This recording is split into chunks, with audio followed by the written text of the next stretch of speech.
Well, hello the new, it's only me once again, Leonard Wells, broadcasting as usual from Studio B in the Giggle Mill here in Haslingden, Lancashire in the United Kingdom.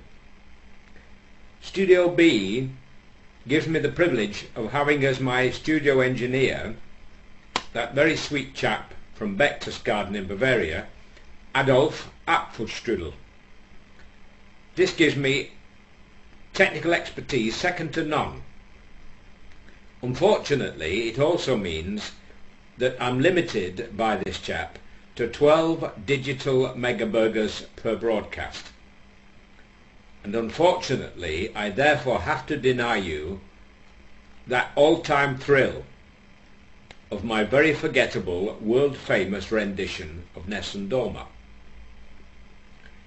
I have two little tales this afternoon, one from Madrid and one from Golders Green. In the story from Madrid, this concerns a hairdresser, and he had a nice little hairdresser shop just across the main square. One day a Catholic priest walks in and asks for a short back and sides. So they're having a good chat about the Pope and various things, and eventually, when he'd finished, the Catholic priest says, "How much do I owe you?" And the hairdresser, who was a Mexican, said, "Sure, Father," he said, "you're a man of the cloth." He said, "I can't charge you for that. It's been my privilege." So away he goes. Next morning, when he comes to open the shop, there are 12 gold coins on the floor just inside the door. So he's delighted. So anyway, the next day, a Protestant vicar comes in for a haircut. Short back and sides again. So they're having a good chat about the Archbishop of Canterbury and various things. And when it comes time to pay, the hairdresser said, "Look, vicar," he said, "you're a man of the cloth." He said, "I can't charge you, you do so much for mankind." So away he goes, the vicar.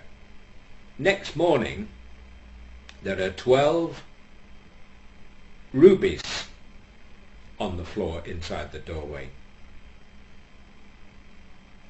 The next day, there is a Buddhist monk comes in for a haircut. Just a short one, just a trim. And after chatting with him about Tibet and Mongolia, when it comes to the time to pay, the hairdresser says, "Look," he said, "you're a man of the cloth," he said, "really, and you look after the people and you've their interest in heart, so I'm not going to charge you." Next morning, 12 diamonds inside the doorway. The following day, a rabbi comes for a haircut and a quick trim of his beard. So they are chatting away about the Pope and the Archbishop of Canterbury and Tibet and Tel Aviv and so on. And after the haircut, the hairdresser said, "Look," he said, "Rabbi," he said, "you're a man of the cloth." He said, "I can't charge you while you do so much for your fellow men." He said, "It's on the house." So away the rabbi goes. Next morning, when the hairdresser arrives at his shop, what does he find waiting for him but 12 rabbis? Thereby hangs a tale.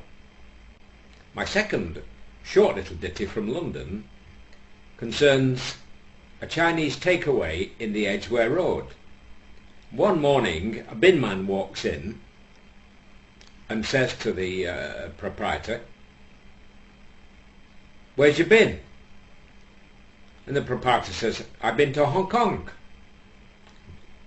He says, "Where's your wheelie bin?" So the proprietor looks at him and says, "I really been Hong Kong." Thank you and good night, folks.